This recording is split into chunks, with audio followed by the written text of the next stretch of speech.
The gun smoke from the saloon shooting still hung in the dusty air of Socorro, New Mexico territory, when Lucas Landry first laid eyes on Grace Osborne through the grime-streaked window of the mercantile store, and something in his chest tightened like a fist around his heart. It was June of 1878, and the summer heat beat down on the small desert town with relentless fury. But the woman standing behind the counter looked cool as spring water, her auburn hair pinned neatly beneath a modest bonnet, her green eyes downcast as she measured out flour for an older Mexican woman. Lucas had ridden into Socorro 3 days prior, looking for work and a place to rest his horse after months of trailing cattle from Texas to Dodge City and back again. At 26 years old, he had earned a reputation as one of the most reliable ranch hands in the territory. A man who could break horses with patience rather than cruelty, who could read the weather like other men read newspapers, and who kept his word even when it cost him. He pushed open the mercantile door, the bell above it jangling, and Grace looked up. Their eyes met for just a moment before she quickly looked away, but Lucas saw something flicker across her face, something he had seen in cornered animals and desperate men alike. Fear. Not fear of him specifically, but fear nonetheless. And it made him wonder what circumstances had put that expression on such a lovely face. He removed his hat out of respect and waited patiently while she finished with her customer, letting his eyes wander over the crowded shelves stocked with everything from canned peaches to saddle blankets. The store smelled of coffee beans and leather, and something sweet he could not quite place. "Can I help you, sir?" Grace asked when the older woman had departed, her voice soft but steady, with the cultured accent of someone who had received more education than most frontier women. She kept her hands folded on the counter in front of her, and Lucas noticed the way her knuckles were white with tension. "I need some tobacco and cartridges for a Winchester," Lucas said, setting his hat on the counter. ".44 caliber." Grace nodded and turned to retrieve the items from the shelves behind her. Lucas watched the graceful way she moved, economical and precise, like someone who had learned to make every motion count. When she returned and set the items on the counter, he saw the faint bruise on her wrist, yellowing with age but still visible beneath the edge of her sleeve. His jaw tightened, but he said nothing. It was not his business, he told himself. He was just passing through Socorro on his way to a job at the Murphy Ranch 20 miles west of town. "That will be $1.15, Grace said, her eyes fixed on a point somewhere past his shoulder. Lucas counted out the coins and added an extra quarter. "For your trouble," he said. "That is not necessary," Grace replied, but there was a hint of warmth in her voice that had not been there before. "I insist," Lucas said. "A man appreciates good service." Grace took the quarter and dropped it into the cash box, and this time when she looked at him, she allowed herself a small smile. It transformed her face completely, and Lucas felt that tightening in his chest again, stronger this time. He knew he should collect his purchases and leave, but his feet seemed rooted to the floor. "You are new to Socorro," Grace observed. It was not quite a question. "Passing through," Lucas confirmed. "On my way to the Murphy Ranch, heard they need hands for the summer." "Joseph Murphy is a fair employer," Grace said. "He comes in here for supplies every month, always pays his accounts on time." "That is good to know," Lucas said. "I have worked for men who thought fair pay was something you gave to horses but not ranch hands." Grace's smile widened just a fraction, and Lucas saw a dimple appear in her left cheek. He was trying to think of something else to say, some excuse to prolong this conversation, when the bell above the door jangled again and a large man entered. Lucas knew trouble when he saw it, and this man was trouble with a capital T. He stood well over 6 feet tall, with shoulders like a bull and hands that looked as though they could snap a man's neck without much effort. His face was red and weathered, his eyes small and mean, and there was a silver star pinned to his vest that identified him as a lawman. "Grace," the man said, ignoring Lucas completely. His voice was rough and possessive. "Your father wants you home. Now." All the color drained from Grace's face. "Marshal Clemens, I cannot leave the store unattended. My father knows I work until 6. "I did not ask what you can or cannot do," Marshal Clemens said, moving closer to the counter. "I told you what your father wants, and what he wants you will do." Lucas felt anger rising in his throat like bile, but he forced himself to stay calm. Getting into a confrontation with the town marshal on his 3rd day in Socorro would be about the stupidest thing he could do. Still, he could not stop himself from speaking. "The lady said she has responsibilities here," Lucas said quietly. Marshal Clemens turned his small eyes on Lucas for the first time, looking him up and down like something he might scrape off his boot. "And who might you be?" "Just a customer," Lucas said. "Then be a customer somewhere else," Marshal Clemens said. "This does not concern you." Lucas looked at Grace and saw the silent plea in her eyes. She was begging him not to make trouble, to let this go, to walk away. Every instinct in his body screamed against it, but he picked up his purchases, gave Grace a slight nod, and walked out of the store.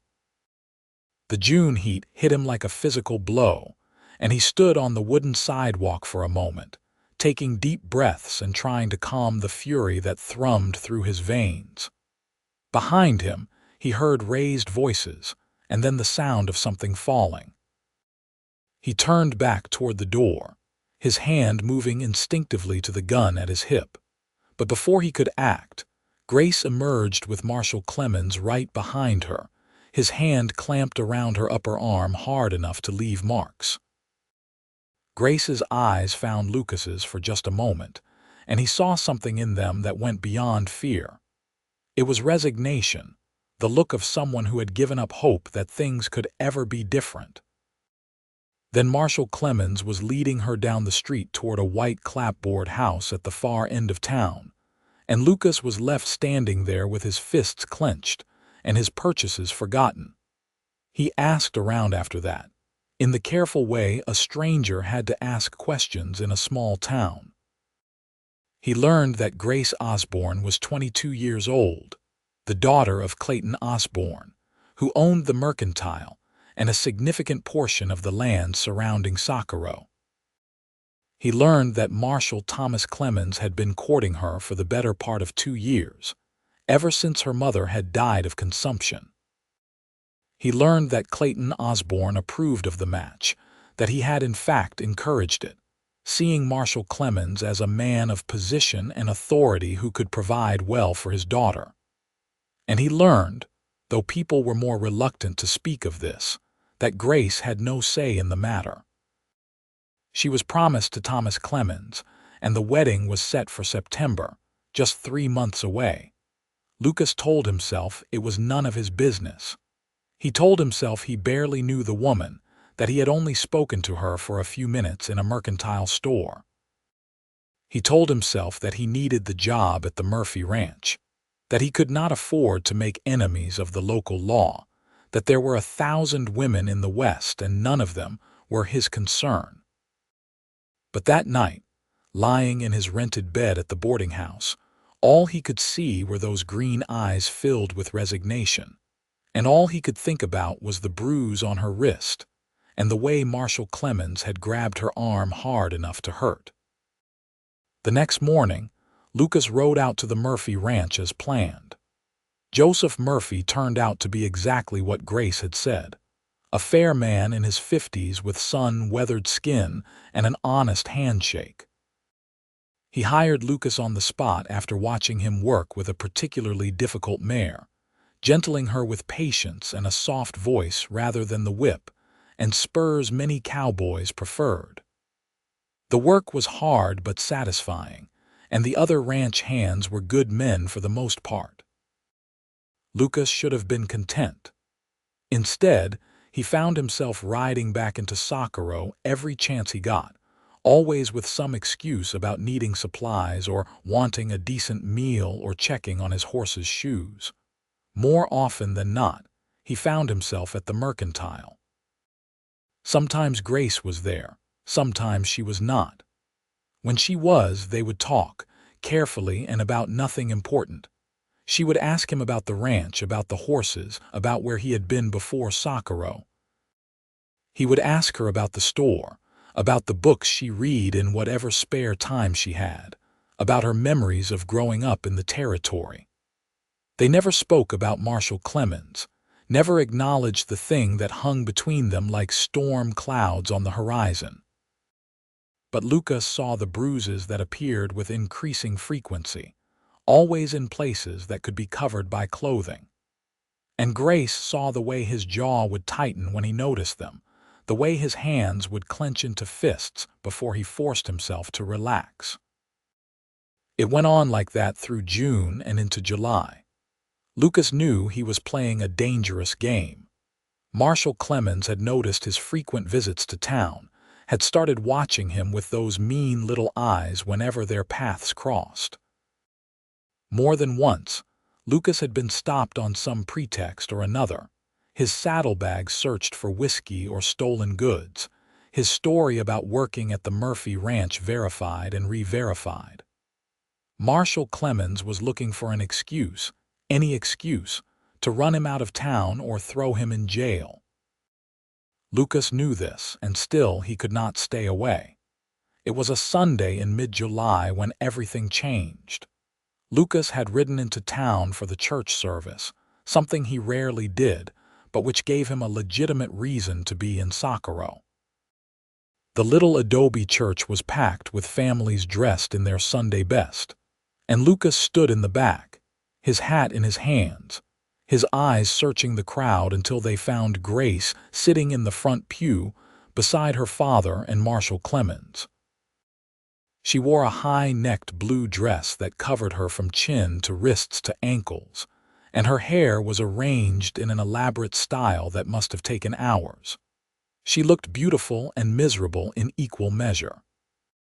The sermon was about duty and obedience, about children honoring their parents and wives submitting to their husbands, and Lucas saw Grace's shoulders stiffen as the words washed over the congregation. When the service ended, people filed out into the bright sunlight, gathering in small groups to exchange news and gossip.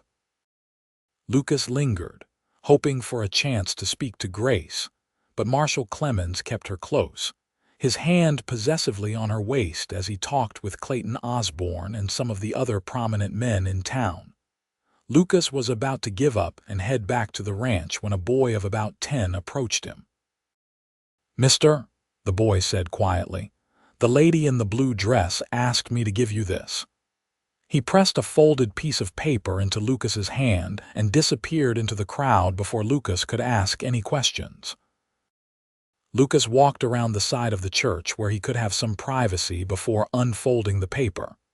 The handwriting was neat and precise, the kind taught in finishing schools back east.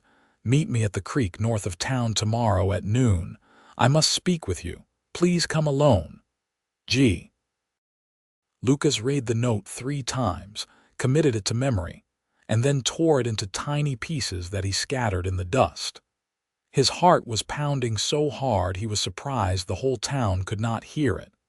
He knew this was reckless, knew that if Marshal Clemens found out, there would be hell to pay.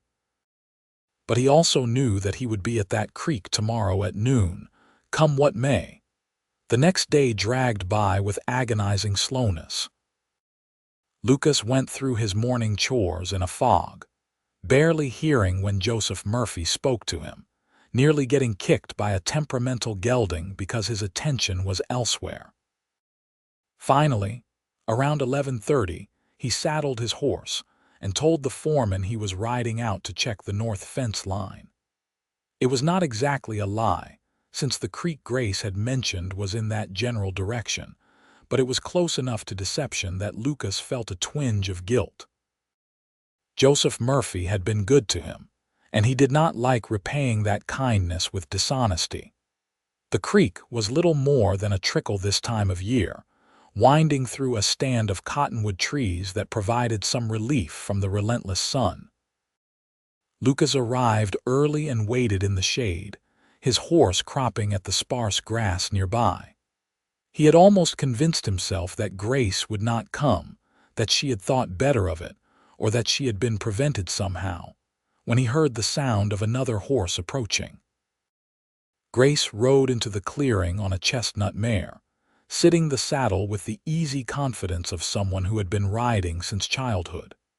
She had changed out of her Sunday dress into something more practical, a split riding skirt and a simple white blouse, and her hair was braided down her back.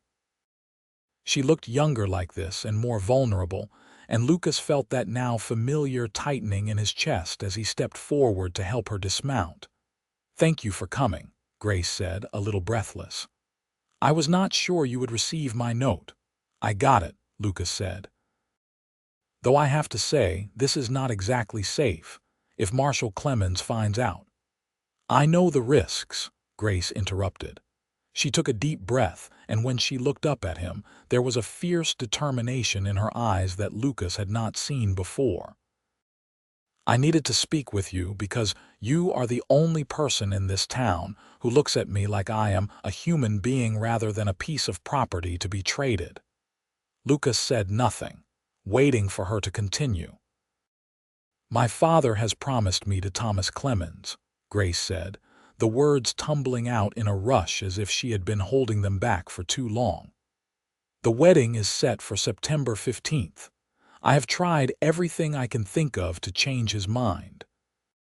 I have begged, I have pleaded, I have offered to work in the store for the rest of my life without complaint if he will only release me from this engagement.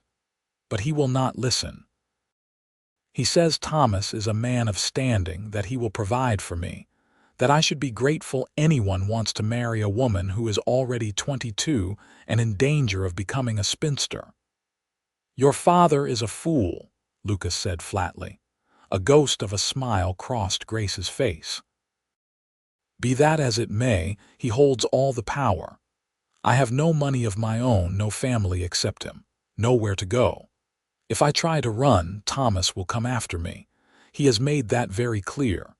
He considers me his property already, and he does not take kindly to having his property damaged or stolen." "He hurts you," Lucas said. It was not a question. Grace touched her wrist unconsciously, then let her hand drop. "Only when he thinks I need correcting. He says it will stop once we are married and I learn to be a proper wife."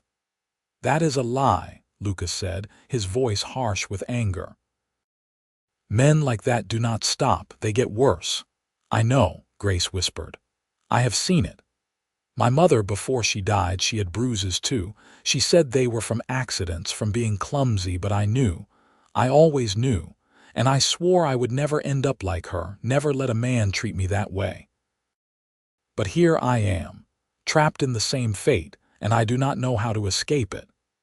She was crying now, silent tears running down her cheeks, and Lucas did something that was probably the most foolish thing he had ever done in his life.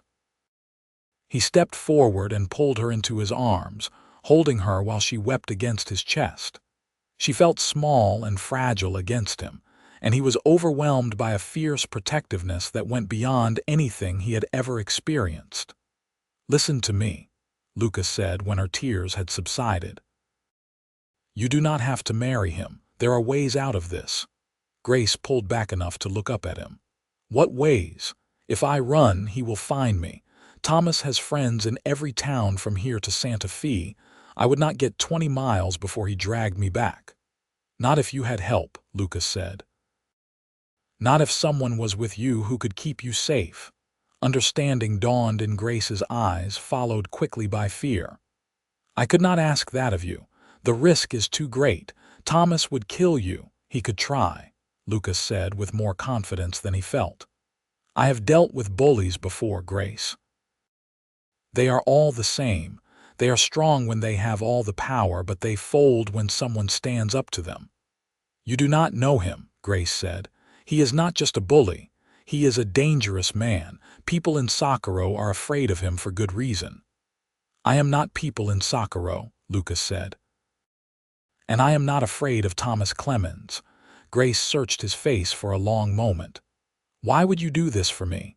You barely know me." It was a fair question, and Lucas struggled to find the right words.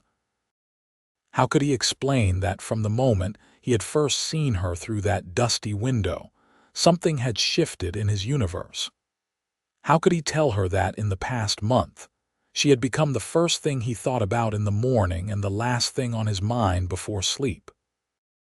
How could he make her understand that the thought of her married to Thomas Clemens, enduring his cruelty night after night, made Lucas want to tear the world apart with his bare hands? "I know enough," he finally said. "I know that you are kind and intelligent and deserve better than what this town has planned for you. I know that you have a good heart and a strong spirit that has not been broken despite everything you have endured.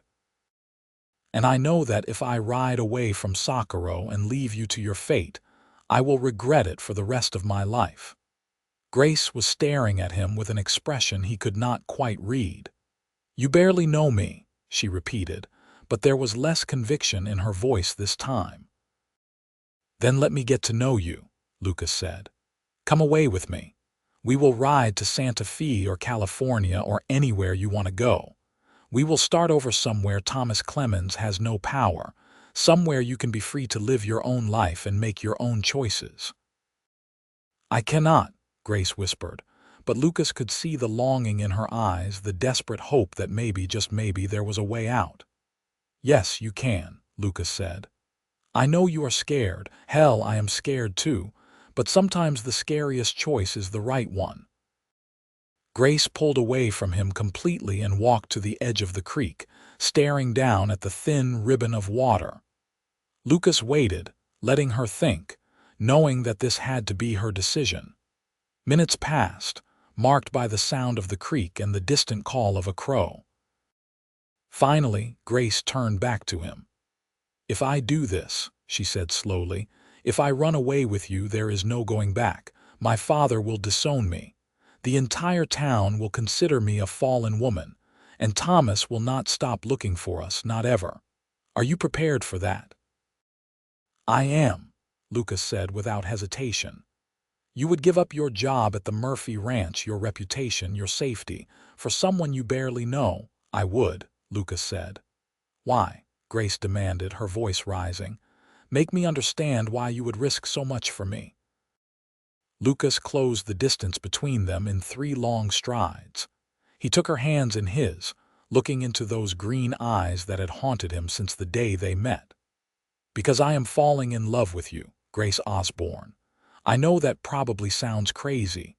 I know we have barely spent any time together. But from the moment I saw you in that store, something just clicked into place, like I had been walking around with a piece missing my whole life and suddenly found it. I do not expect you to feel the same way. Maybe you never will. But I cannot stand by and watch you throw your life away on a man who will only bring you misery.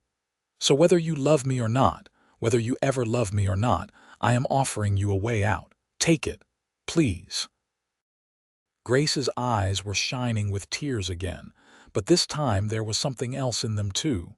Hope, fragile and tentative, but real. "I do not know if I can be what you need," she said softly. "I do not know if I am capable of being in love after everything that has happened." "I am not asking you to be anything except yourself," Lucas said. "The rest will work itself out or it will not, but at least you will be free to choose."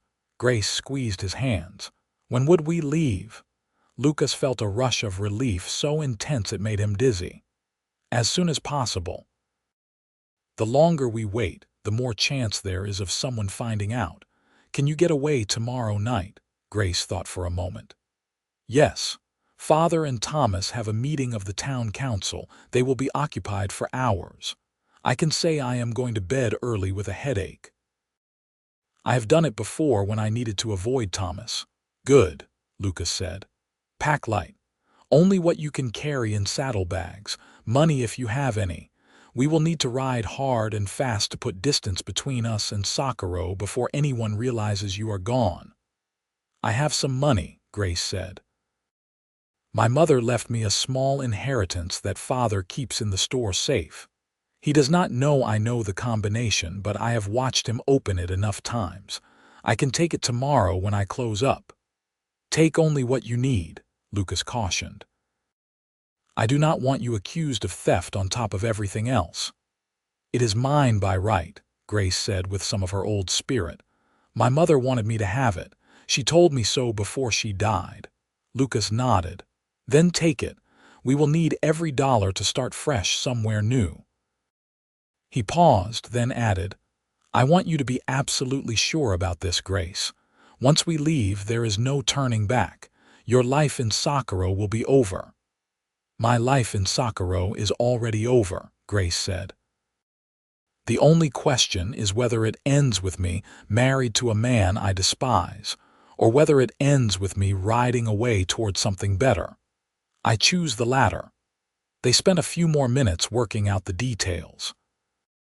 Lucas would bring an extra horse for Grace, something faster and sturdier than her chestnut mare. He would wait on the north road out of town, hidden in a small canyon he had scouted during his rides. Grace would slip out of her father's house after everyone was asleep and meet him there. They would ride through the night, heading west toward the mountains, and then turn north toward Colorado once they were sure they were not being followed.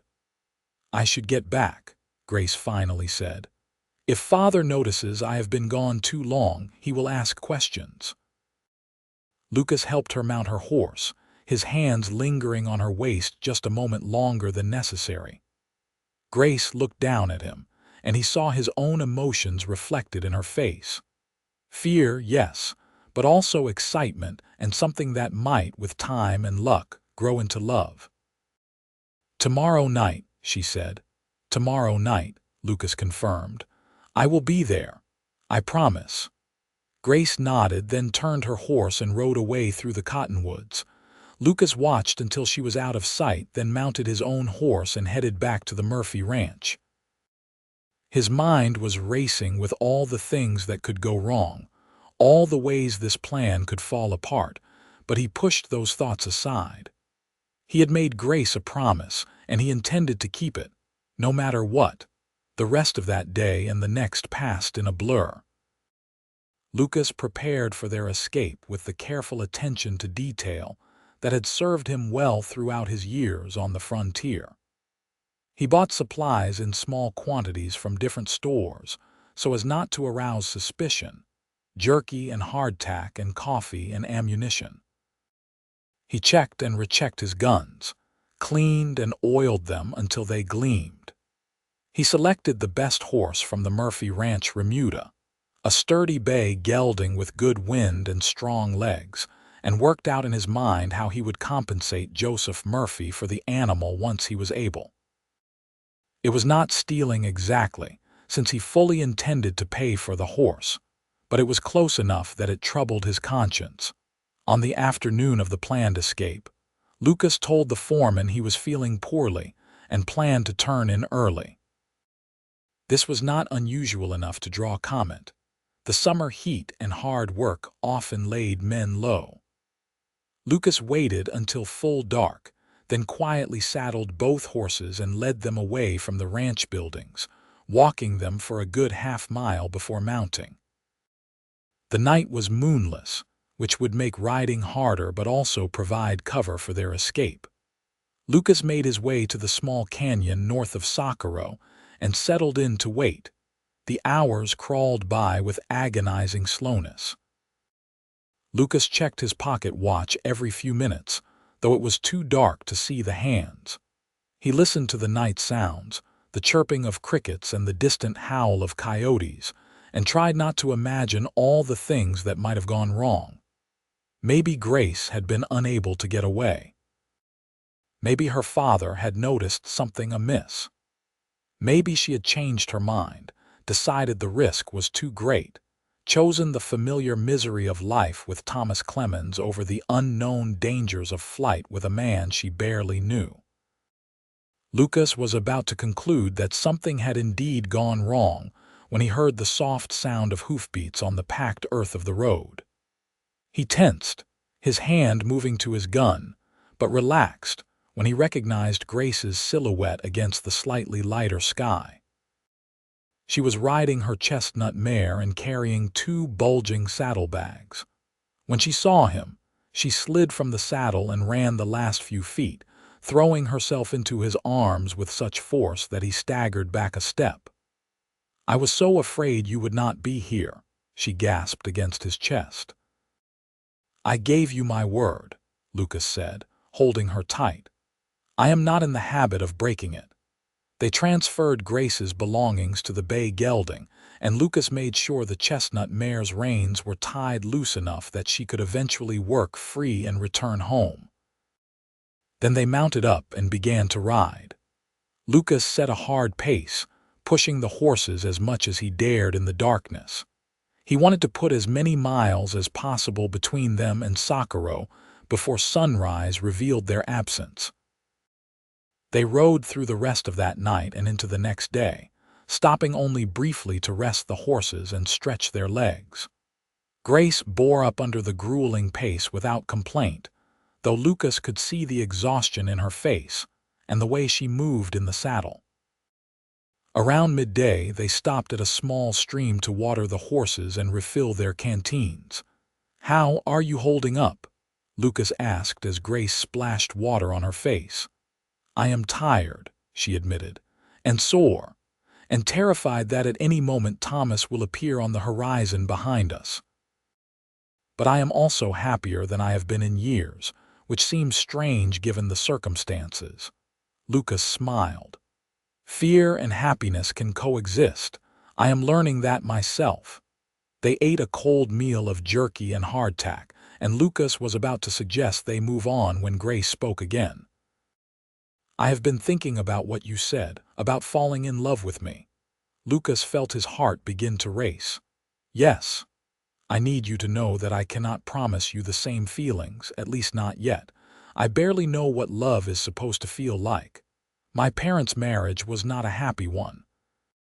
And Thomas, well, he speaks of love, but what he really means is possession, so I do not have much of a reference point." "I understand," Lucas said carefully. "But," Grace continued, meeting his eyes, "I do know that I feel safer with you than I have felt in years. I know that when you look at me, you actually see me, not just some object to be controlled and used. And I know that when you touch me, I do not flinch. That alone is something of a miracle." "Grace," Lucas began, but she held up a hand. "Let me finish. I cannot promise I will fall in love with you, but I can promise to try. I can promise to be honest with you about what I am feeling. And I can promise that if we make it through this, if we manage to build a life somewhere safe, I will do everything in my power to be a good partner to you." "Is that enough?" Lucas moved to sit beside her on the bank of the stream. "That is more than enough. All I ask is that you give us a chance. The rest will happen in its own time or it will not." Grace nodded, then did something that surprised him. She leaned over and kissed his cheek, a soft brush of her lips that was over almost before it began. "Thank you," she said, "for everything."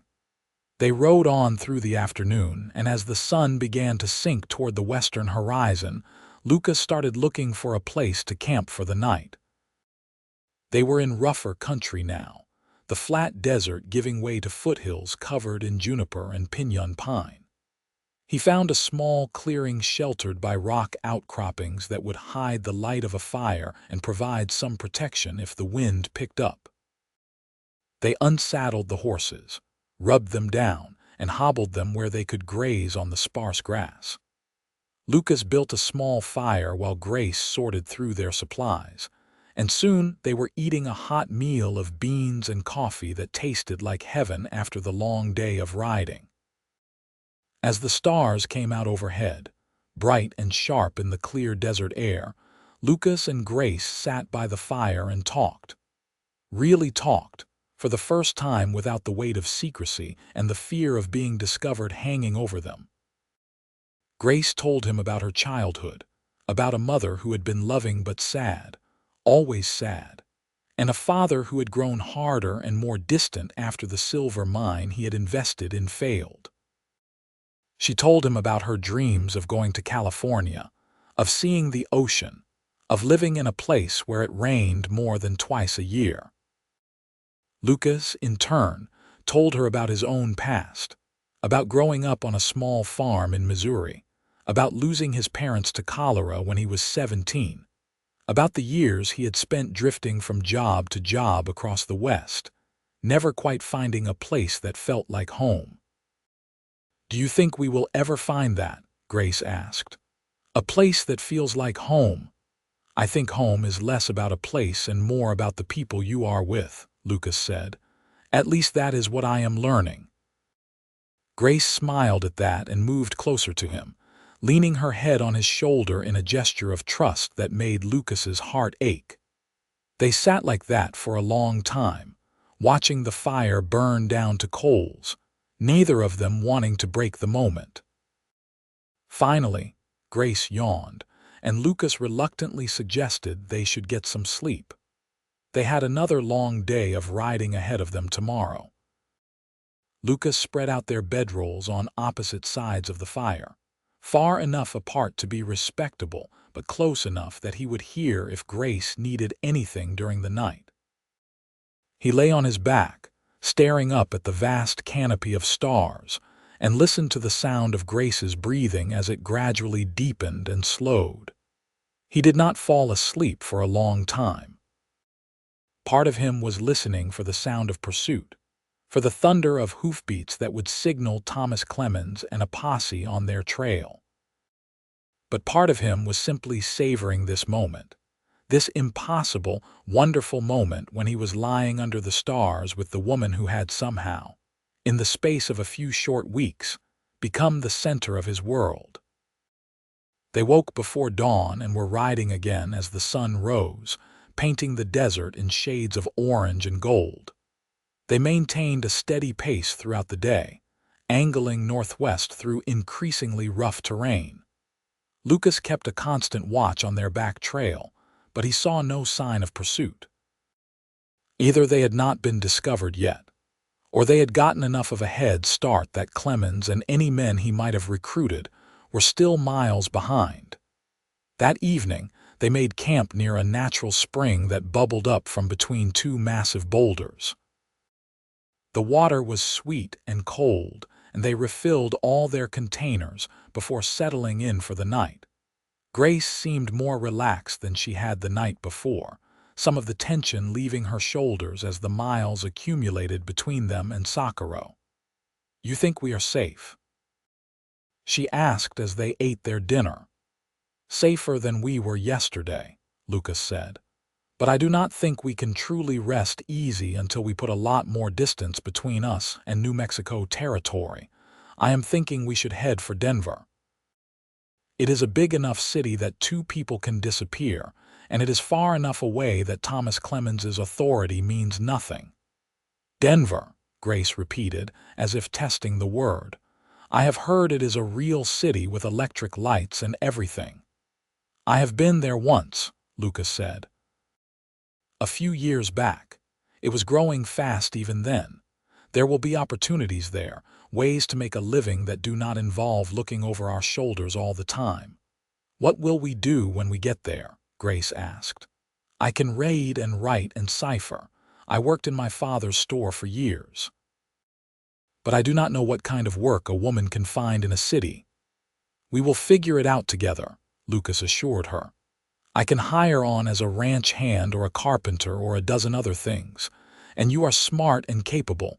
Any business would be lucky to have you." Grace looked down at her hands. "There is something I need to tell you, about the money I took from the safe." Lucas waited, sensing this was important. "There was more than I expected," Grace said.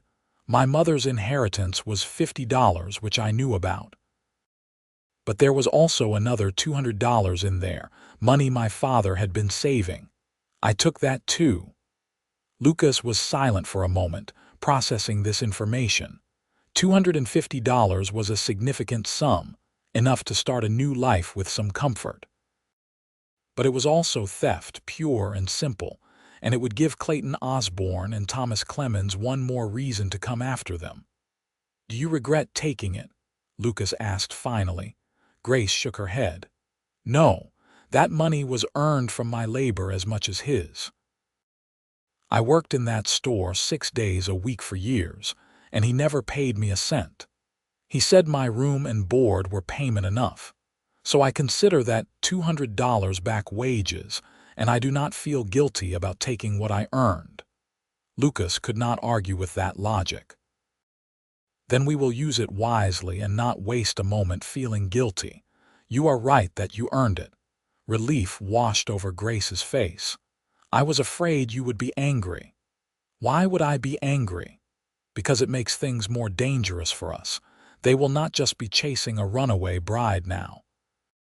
They will be chasing a thief." Lucas reached across the fire and took her hand. "Let them chase. We are not going back, no matter what. So whether they are after us for one reason or 10 does not make much difference in the end." They talked late into the night again, and Lucas found himself learning more about Grace with each passing hour. She was funny in a dry, understated way that caught him off guard and made him laugh. She was observant, noticing small details about their surroundings that he had missed. And she was brave, far braver than she gave herself credit for. It took real courage to walk away from the only life you had ever known, to trade security and familiarity for uncertainty and freedom. Lucas found himself admiring her more with each passing moment, and the feelings he had for her, already strong, continued to deepen and grow. On the 3rd day of their flight, disaster nearly struck. They had stopped at a small settlement to buy supplies, a cluster of adobe buildings that barely qualified as a town. Lucas went into the general store while Grace waited with the horses, her face partially hidden by a bonnet. He was paying for beans and coffee when he overheard 2 men talking near the door. "Heard there is a reward out for some woman who ran off from Socorro," one man said. "Marshal down there is offering $50 to anyone who finds her and brings her back." Lucas's blood ran cold. He forced himself to count out his coins slowly, his face neutral, while his mind raced. $50 was enough to tempt a lot of people, especially in hard times. And if word of the reward was already spreading this far, it would only be a matter of time before someone recognized Grace. "What did she do?" the second man asked. "Ran off with some cowboy, leaving her intended standing at the altar." "Well, not quite the altar yet, but you get the idea. Plus she stole money from her own father. Marshal Clemens says she is dangerous and not to be trusted." $50 is $50, the first man said. "If I see her, I will bring her in quick enough." Lucas finished his transaction and walked out of the store, his heart pounding. He kept his expression casual as he walked to where Grace was waiting, but she must have seen something in his face because her eyes widened with alarm. "We need to go," Lucas said quietly. "Now." They mounted up and rode out of town at a pace just shy of a gallop, fast enough to put distance between them and potential trouble but not so fast as to draw attention. Once they were a few miles away, Lucas explained what he had overheard. Grace listened in silence, her face growing pale. "I am so sorry," she said when he finished. "I have made you an outlaw." "You have not made me anything," Lucas said firmly. "I chose this path with my eyes wide open, but we do need to be more careful. No more stopping in towns unless absolutely necessary. And when we do stop, we stay together and we keep our heads down." Grace nodded. "How long before we reach Denver?" "At the pace we have been traveling, another week, maybe 10 days. Longer if we have to avoid settlements and stick to back country. Then we will do what we must, Grace said with a determination that made Lucas proud. They altered their course after that, sticking to less traveled paths and avoiding anywhere that looked like it might have more than a handful of residents. It made the journey slower and more difficult, but it also kept them safe. They saw other travelers from time to time, lone riders or small wagon trains, but Lucas made sure to give them a wide berth. The last thing they needed was someone getting a good look at Grace and deciding that $50 was worth the trouble of trying to capture her. The days blended together in a rhythm of riding and camping, of shared meals and long conversations under the stars. Lucas found himself falling more deeply in love with Grace with each passing day. He loved the way she laughed at his terrible jokes, the way she sang softly to herself when she thought he was not listening, the way she never complained even when he knew she must be exhausted and sore. And slowly, gradually, he began to see signs that maybe, just maybe, she was beginning to feel something for him too. It was in little things at first. The way she would reach for his hand when they walked. The way she started sitting closer to him by the fire each night. The way she would sometimes just look at him with an expression he could not quite read, but that made his heart race. Lucas did not push, did not demand anything from her. He had meant what he said about giving her time, about letting whatever might grow between them develop at its own pace. It was on the 7th night of their journey that things changed. They had made camp in a small valley ringed by pines, and after dinner, Grace had suggested they take a walk. They wandered away from the fire, following a game trail that wound through the trees. The night was warm and still, and overhead the stars blazed with impossible brightness. "Lucas," Grace said suddenly, stopping in the middle of the trail, "I need to tell you something." Lucas turned to face her, his heart in his throat. "What is it?" Grace took a deep breath. "I have been doing a lot of thinking these past days, about my life, about what I want, about who I want to be, and I have realized something important." "What is that?" "I am not broken," Grace said, and there was wonder in her voice. "I thought I was. I thought that my father's coldness and Thomas's cruelty had damaged something essential in me, had made me incapable of normal feelings. But being with you these past days has shown me that is not true. I can feel, I can hope, I can even imagine being happy again." "You are not broken," Lucas agreed. "You never were. And there is something else," Grace continued. She stepped closer to him, so close he could see the way the starlight reflected in her eyes. "I think I am falling in love with you too." Lucas felt as though the ground had dropped away beneath his feet. "You think?" A smile curved Grace's lips. "All right, I do not think. I know. I am falling in love with you, Lucas Landry. Maybe I have been since the day you walked into that mercantile store and looked at me like I was a person worth seeing. Maybe it happened when you offered to give up everything to help me escape. Or maybe it has been growing slowly, a little bit each day, with every kindness you have shown me and every moment we have shared. I do not know exactly when it happened, but it has happened, and I wanted you to know." Lucas reached up and cupped her face in his hands, his thumbs brushing away the tears that had started to fall. "Grace," he said, his voice rough with emotion, "you have no idea how much I needed to hear that." "Show me," Grace whispered. Lucas hesitated for just a moment, giving her one last chance to change her mind. When she did not, when she leaned into him instead, he closed the distance between them and kissed her. It was soft at first, tentative, like they were both afraid of breaking something fragile. But then Grace's arms came up around his neck, and she pressed closer, and the kiss deepened into something that felt like coming home after years of wandering. When they finally broke apart, both breathless, Lucas rested his forehead against hers. "I love you," he said. "I know I have said it before, but I need you to hear it again. I love you, Grace Osborne. I love your strength and your courage and your stubborn refusal to give up. I love the way you see the world and the way you make me want to be a better man. I love you with everything I have, and I will spend the rest of my life trying to be worthy of you. You already are, Grace said. You already are. They walked back to camp hand in hand, and that night, Grace spread her bedroll next to Lucas's rather than across the fire. They lay side by side, talking in whispers until sleep finally claimed them.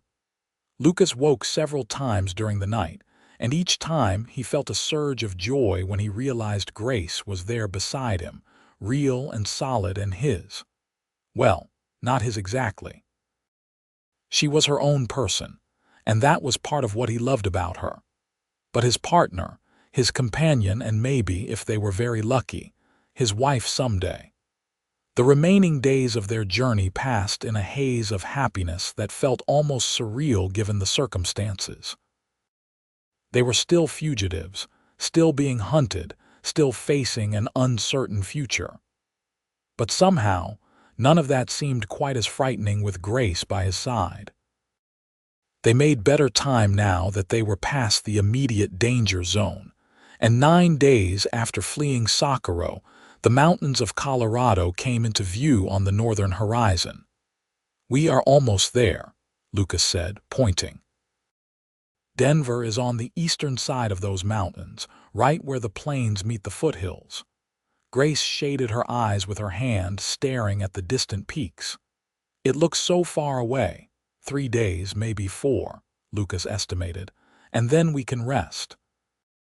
"Really rest, not just stop for a night and move on. We can find a place to stay, decent food, proper beds. We can start building a life." "A life," Grace repeated softly. "I like the sound of that." They pushed hard over those final days, driven by the promise of safety and a new beginning. The terrain grew more difficult as they climbed into the foothills, but the air was cooler, and there was actual water in the streams. A welcome change from the desert they had left behind. On the afternoon of the 12th day since leaving Socorro, they crested a ridge and saw Denver spread out in the valley below. The city had grown since Lucas had last seen it. There were more buildings now, more streets, more signs of civilization creeping out from the original settlement. He could see the Capitol building under construction, its dome still unfinished, and beyond it, the sprawl of neighborhoods and businesses that marked a city on the rise. "It is beautiful," Grace breathed. "It is home," Lucas said, "or it will be." They rode down into the city as the sun was setting, 2 dusty, tired travelers on worn-out horses, carrying everything they owned in their saddlebags. Lucas found a livery stable run by an older man with kind eyes, and arranged to board their horses for a week while they got their bearings. Then he and Grace walked through the streets, marveling at the electric lights that were beginning to glow in windows, at the crowds of people, at the sheer noise and bustle of it all after nearly 2 weeks in the wilderness. Lucas found them a room at a modest but respectable boarding house run by a widow named Mrs. Fletcher. She asked no questions beyond their names and how long they planned to stay, and seemed satisfied when Lucas paid a week in advance. The room was small but clean, with a real bed and a window that looked out on the street below. There was a bathing room at the end of the hall, and Mrs. Fletcher promised hot water in the morning. That first night in Denver, Lucas and Grace lay in the real bed, marveling at the luxury of a mattress and sheets after so many nights on the hard ground. They held each other close, talking quietly about their plans for the future. Lucas would look for work, something steady that would allow them to save money. Grace wanted to find a job too, maybe in one of the city's many shops, or perhaps as a teacher if there was a school that would hire her. They talked about finding a little house of their own eventually, about building a life together, about all the possibilities that lay before them now that they were free. "You think Thomas will find us here?" Grace asked as they were drifting off to sleep. "I do not know," Lucas answered honestly. "But if he does, we will deal with it. You are not alone anymore, Grace. Whatever comes, we face it together." Grace squeezed his hand. "Together," she agreed. The days that followed fell into a new rhythm. Lucas found work within the first week, hired on at a lumber mill on the edge of town. The work was hard and the hours long, but the pay was fair, and the foreman did not ask questions about where Lucas had come from or what he might be running from. Grace, meanwhile, secured a position at a dry goods store owned by a German immigrant named Mr. Schultz. He was impressed by her experience in her father's mercantile and her neat handwriting, and he paid her actual wages rather than expecting her to work for room and board alone. They settled into a life that felt almost normal. They moved from the boarding house to a small rented house on the outskirts of the city, just 2 rooms and a kitchen, but it was theirs. They furnished it slowly, buying things secondhand or making do with what they could find. Grace planted flowers in the small yard, and Lucas built her a bookshelf for the small collection of books she started acquiring. In the evenings, they would sit together and read or talk, or simply enjoy the peace of being together without fear. Months passed, and there was no sign of Thomas Clemens or anyone else from Socorro. Lucas began to relax, to believe that maybe they had truly escaped, that maybe they could build a life here without constantly looking over their shoulders. He talked to Grace about getting married, about making their relationship official, but she hesitated. "I want to," she said, "but we would have to use our real names. And if we do that, if there is a marriage record with Grace Osborne on it, someone could find us." It was a valid concern, and Lucas could not argue with her logic. So they continued as they were, husband and wife in every way that mattered except the legal one. The neighbors assumed they were married, and neither Lucas nor Grace corrected that assumption. It was easier that way and safer. Winter came, and Denver transformed under a blanket of snow. Lucas and Grace celebrated Christmas in their little house, exchanging modest gifts they had saved up for. Lucas gave Grace a beautiful leather-bound journal, and she gave him a new hat to replace the one he had worn nearly to pieces. They invited Mrs. Fletcher from the boarding house to join them for Christmas dinner, and the older woman became something of a friend and surrogate mother to Grace, who missed having family even if that family had not treated her well. It was in early spring, nearly a year after they had fled Socorro, that the past finally caught up with them. Lucas was walking home from work, tired but satisfied after a good day at the mill, when he saw a man standing on the street corner watching their house. The man was tall and broad-shouldered, and even from a distance, Lucas recognized the cold, mean look in his eyes. Thomas Clemens had found them. Lucas's first instinct was to run, to grab Grace and flee again, to keep running for as long as it took. But he was tired of running. He was tired of looking over his shoulder, tired of living in fear, tired of the hold Thomas Clemens had over their lives. So instead of running, Lucas walked straight toward their house, his hand resting on the gun at his hip. Clemens saw him coming and stepped into the middle of the street, blocking his path. "Landry," he said, and his voice was exactly as Lucas remembered, rough and full of barely controlled violence. "I have been looking for you for a long time." "I can see that," Lucas said, stopping a few yards away. "That must have been quite a journey." "You have no idea," Clemens said. "I have been to every town and settlement between Socorro and here. I have followed 100 false leads and spent every dollar I had saved, but I never gave up. I told myself I would find you if it took the rest of my life." "Why?" Lucas asked, genuinely curious. Grace did not want to marry you. Surely you could have found another woman. Clemens's face darkened with rage. She was promised to me. She is mine, and no one takes what is mine. She was never yours, Lucas said. She is a person, not a possession. That is where you are wrong, Clemens said. Women are exactly that, possessions to be owned and controlled. Grace's father understood that. He gave her to me, and I intend to take her back. Over my dead body, Lucas said quietly. That can be arranged, Clemens said, his hand moving toward his own gun. Stop! Grace's voice rang out across the street. Lucas turned to see her standing in the doorway of their house, and his heart sank.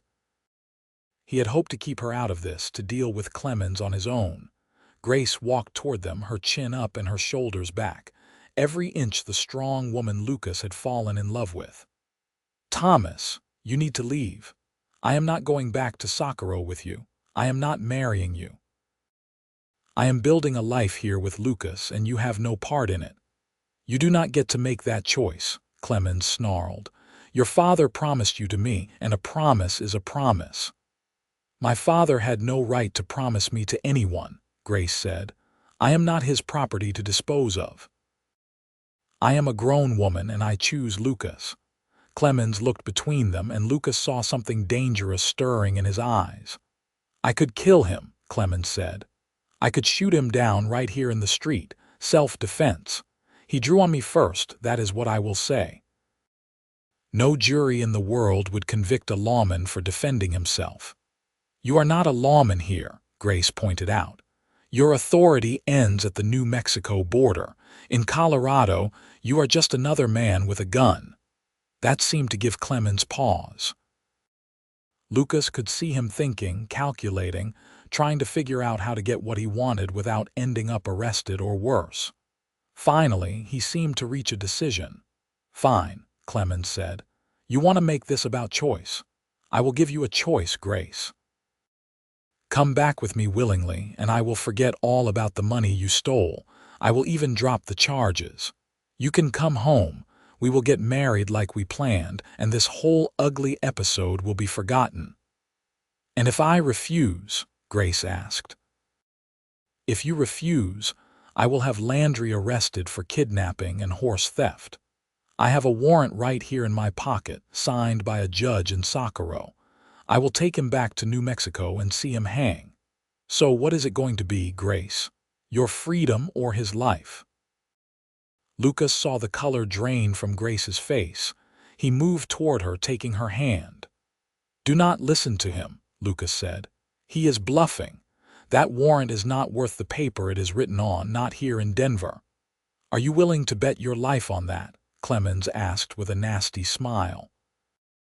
Grace was trembling, and Lucas could see the terrible calculation happening behind her eyes. She was weighing her freedom against his life, trying to determine what would happen if she refused, trying to find a way out of this impossible situation. Lucas squeezed her hand, trying to communicate without words that he would rather die than see her sacrifice herself for him. Before Grace could answer, a new voice entered the conversation. Is there a problem here? Everyone turned to see a man in a Denver City Marshal's uniform approaching. He was in his 40s, with a thick mustache and sharp eyes that missed nothing. Lucas recognized him as Marshal Davis, one of the local lawmen who sometimes stopped by the mill to check on things. No problem, Clemens said quickly. Just a private conversation. Did not look private, Marshal Davis said. Looked like an argument in the middle of a public street. I am going to need to see some identification from all of you. Clemens's face turned red. I am Marshal Thomas Clemens from Socorro, New Mexico. I am here on official business pursuing 2 fugitives. Is that so? Marshal Davis said, his tone neutral. You have paperwork to support that. Clemens fumbled in his pocket and produced a folded document. Marshal Davis took it and read it slowly, his expression growing skeptical. This warrant is for the arrest of one Grace Osborne and Lucas Landry on charges of theft and kidnapping. That correct? That is right, Clemens said. Marshal Davis looked at Lucas and Grace. "Are you Lucas Landry and Grace Osborne?" Lucas hesitated, then nodded. There was no point in lying. "And did you steal from Miss Osborne's father and kidnap her?" "I took money that was rightfully mine," Grace said, finding her voice. "My mother's inheritance and back wages my father owed me, and I was not kidnapped. I went with Lucas willingly to escape a marriage I did not consent to."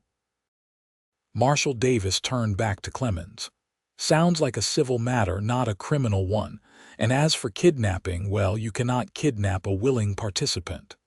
"She was promised to me," Clemens insisted. "Her father had arranged the marriage." "Her father is not here," Marshal Davis pointed out. "And unless I am much mistaken, forced marriage is not legal anywhere in the United States. So I am going to have to ask you to put this warrant away and leave these people alone. You have no authority in Denver, and from where I stand, you are harassing 2 of our citizens." Clemens looked like he wanted to argue, but something in Marshal Davis's expression warned him that would be a bad idea. "This is not over," he said to Lucas and Grace. "I will find another way." "I think it is over," Marshal Davis said firmly. "And I think you should get on your horse and head back to New Mexico before I decide to arrest you for disturbing the peace. We do not take kindly to out-of-town lawmen throwing their weight around in Denver." For a moment, Lucas thought Clemens might do something stupid. His hand hovered near his gun and there was murder in his eyes. But then, slowly, he relaxed and took a step back. "Fine," Clemens said, "but I will be watching. If either of you ever sets foot in New Mexico again, I will have you arrested on sight." "That works for us," Lucas said. "We have no intention of ever returning to that territory." Clemens gave them one last hate-filled look, then turned and walked away. Lucas, Grace, and Marshal Davis watched him until he disappeared around a corner. Only then did Lucas let out the breath he had been holding. "Thank you," he said to Marshal Davis. "I do not know what would have happened if you had not come along." "I have a feeling I know," Marshal Davis said. "I have dealt with men like Clemens before. They think wearing a badge gives them the right to do whatever they want. I am glad I could help." "Will he come back?" Grace asked, her voice small. Marshal Davis considered the question. "Maybe, but I do not think so. He is a long way from home with no authority and no friends here. And I will make sure word gets around to the other marshals to keep an eye out for him. If he tries anything, we will know about it." That seemed to reassure Grace somewhat. She thanked Marshal Davis profusely, and he tipped his hat and went on his way. Lucas and Grace stood in the street for a long moment, just holding each other, processing what had just happened. "It is really over," Grace finally whispered. "It is really over," Lucas agreed. They went inside their little house and locked the door behind them. That night they held each other close, talking about the future now that the past had finally released its grip on them. Lucas proposed again, and this time Grace said yes. They would get married properly, with a license and a ceremony and witnesses. They would use their real names and stop hiding. They would build the life they had dreamed about, openly and without fear. A month later, on a beautiful spring day with wildflowers blooming in the mountains, Lucas and Grace were married in a small church in Denver. Mrs. Fletcher was there, along with Mr. Schultz from the dry goods store and several of the men Lucas worked with at the mill. Marshal Davis even stopped by to offer his congratulations. It was a simple ceremony, nothing like the elaborate wedding Clayton Osborne had no doubt planned for Grace and Thomas Clemens, but it was perfect because it was theirs, freely chosen and full of love. The years that followed were good ones. Lucas continued to work at the mill and eventually became a foreman. Grace quit her job at the dry goods store when she became pregnant with their first child, a boy they named Samuel. He was followed 2 years later by a daughter named Caroline, and then another son named Thomas, after Mrs. Fletcher's late husband, rather than the man who had once tried to claim Grace as property. They moved to a bigger house on the edge of Denver, one with enough room for their growing family and a big yard where the children could play. Grace wrote to her father once, years after they had settled in Denver. She told him about her life, about her marriage to Lucas, about his grandchildren he had never met. Clayton Osborne never wrote back, but Grace said she had not expected him to. She had written the letter for herself, to close that chapter of her life, not because she expected or wanted reconciliation. They heard news from Socorro occasionally, carried by travelers and trade caravans. Thomas Clemens had remained marshal for several more years before being killed in a gunfight with a gang of rustlers. Grace felt nothing when she heard the news, not relief or sadness or satisfaction. She had moved on, built a life so full of love and purpose that there was no room left for the ghosts of her past. Lucas and Grace grew old together in that house on the edge of Denver. They watched their children grow up and have children of their own. They celebrated anniversaries and holidays and all the small, ordinary moments that make up a life. And through it all, through good times and hard times, through laughter and tears, they loved each other with a fierce and constant devotion that never wavered. On warm summer evenings, they would sit on their porch and watch the sun set behind the mountains, and Grace would sometimes marvel at the improbable series of events that had brought them together. A chance meeting in a mercantile store in Socorro, a desperate flight across the New Mexico desert, a confrontation in a Denver street that could have ended so differently, 100 small choices and moments of courage that had led them to this life. "You ever regret it?" Lucas asked her once. Leaving everything behind, Grace thought about it for a long moment before answering. "I regret that I had to leave," she said. "I regret that my father could not see me as anything more than property to be traded. I regret that I grew up in a world where women had so few choices.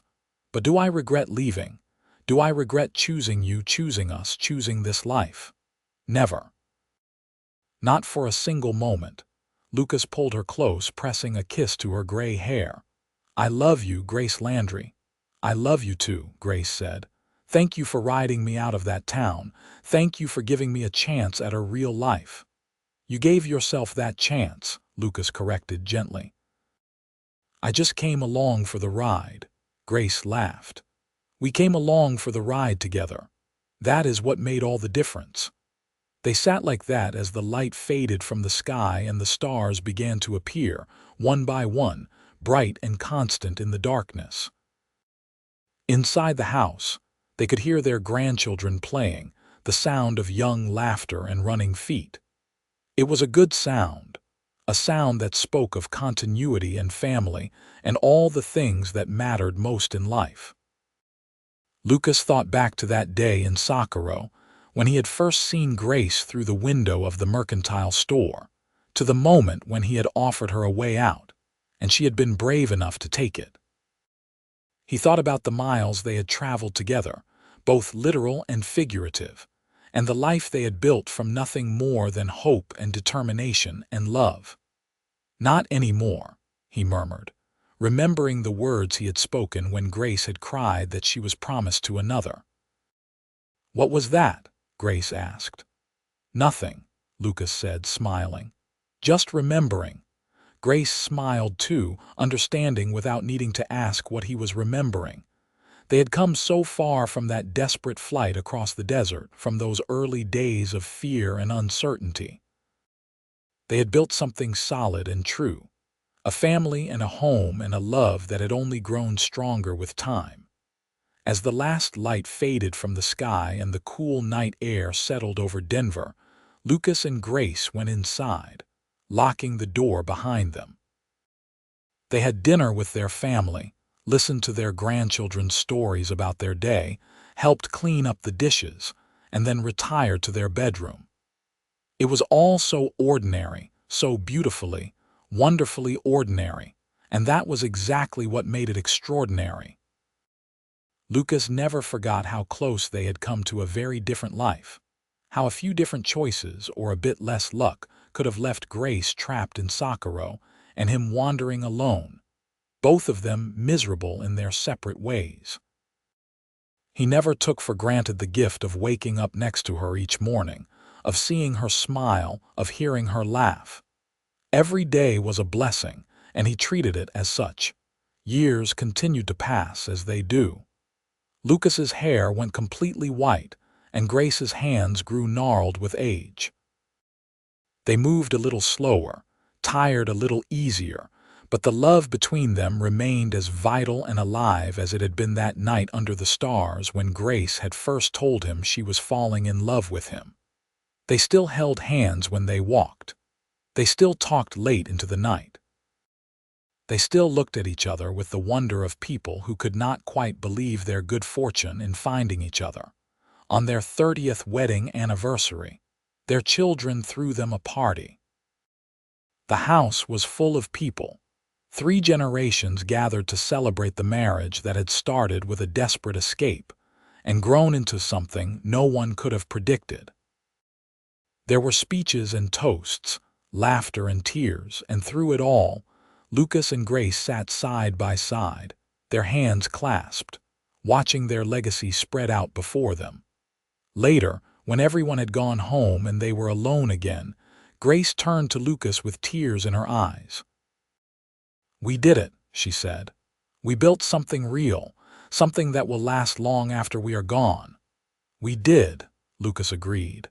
"And it all started with you being brave enough to take a chance on a cowboy you barely knew." "You made it easy," Grace said. "You looked at me and saw a person worth saving." "That was all I needed." Lucas kissed her then, soft and sweet, a kiss that held 3 decades of love and commitment and partnership. When they broke apart, he rested his forehead against hers. "I would do it all again," he said. "Every moment, every mile, every challenge. I would do it all again just to end up here with you." "So would I," Grace whispered. "So would I." They lived many more years after that, though the specific number is not as important as the quality of those years. They watched their grandchildren grow and begin having children of their own. They saw Denver transform from a rough frontier town into a proper city with paved streets and electric lights on every corner. They witnessed the closing of the frontier, the taming of the West they had both known in their youth. The world changed around them, but their love remained constant.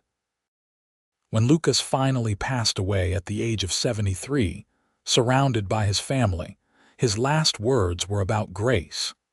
He told her he loved her, that she had made his life more than he ever could have imagined, that he would wait for her on the other side.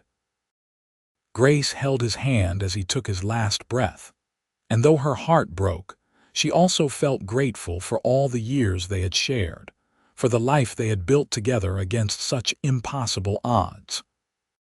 Grace lived another 5 years after Lucas died, long enough to see their first great-great-grandchild born. She spent those years surrounded by family, telling stories about the old days, about the Wild West and the journey that had brought her and Lucas together. The grandchildren and great-grandchildren loved these stories, begging for them again and again, and Grace was happy to oblige. She wanted them to know where they came from, to understand that their family had been built on courage and love and the willingness to fight for what mattered. When Grace's own time came, she went peacefully in her sleep, a smile on her face. Her children liked to think she was dreaming about Lucas, about riding across the desert under a blanket of stars, young and in love and full of hope for the future. They buried her next to him in the cemetery on the hill overlooking Denver, and on the shared headstone, they inscribed the words that had defined their relationship from the very beginning. Together, always.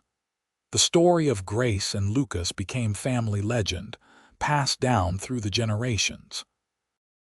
Their great-great-grandchildren told it to their children, and those children told it to theirs, and it became part of the family's identity. The details might have changed slightly with each telling, but the essential truth remained. That love could triumph over fear, that courage could overcome circumstance, that two people who were brave enough to choose each other could build something beautiful from even the most unpromising beginnings.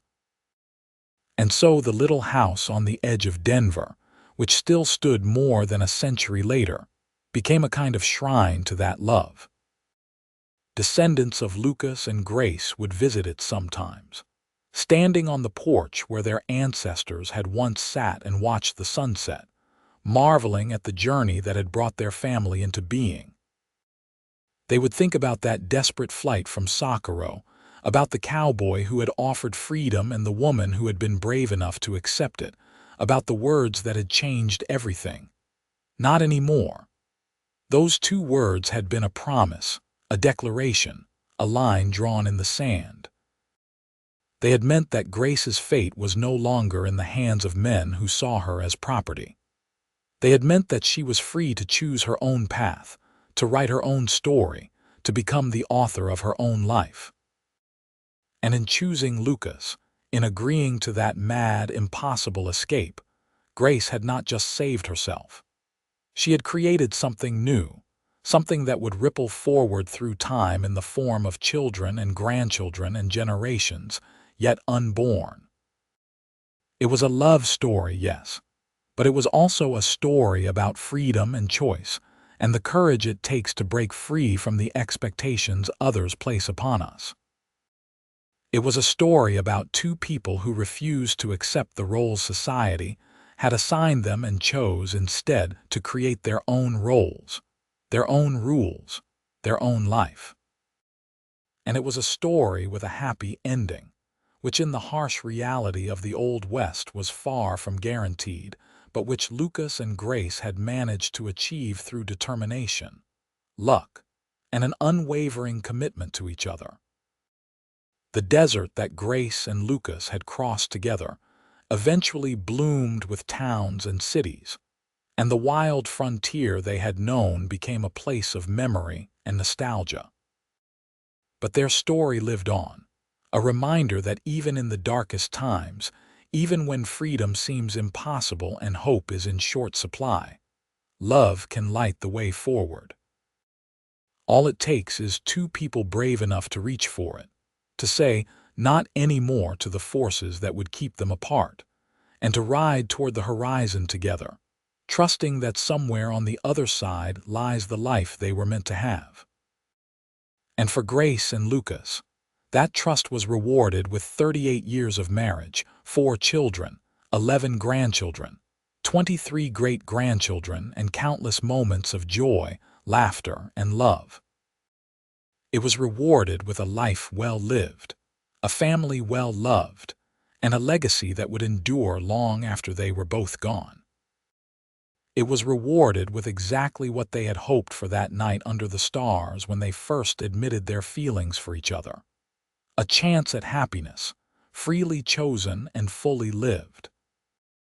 The story ends there, with their descendants still telling the tale, still marveling at the courage it took, still grateful for the choice their ancestors made. Because without that choice, without that desperate ride out of Socorro, none of them would exist. Their entire family tree grew from that single moment when Lucas looked at Grace and saw not a promised woman but a person deserving of freedom, and when Grace looked at Lucas and saw not just an escape route but a partner, a friend, and eventually, a great love. It was a story worth telling, worth remembering, worth passing down through the generations. It was a story that reminded people that no matter how dire the circumstances, there is always a choice. It might be a difficult choice, a dangerous choice, a choice that costs everything you have ever known. But it is still a choice, and sometimes, if you are very brave and very lucky, it is the choice that leads to everything you have ever wanted. Grace and Lucas had been brave and lucky, and they had made their choice.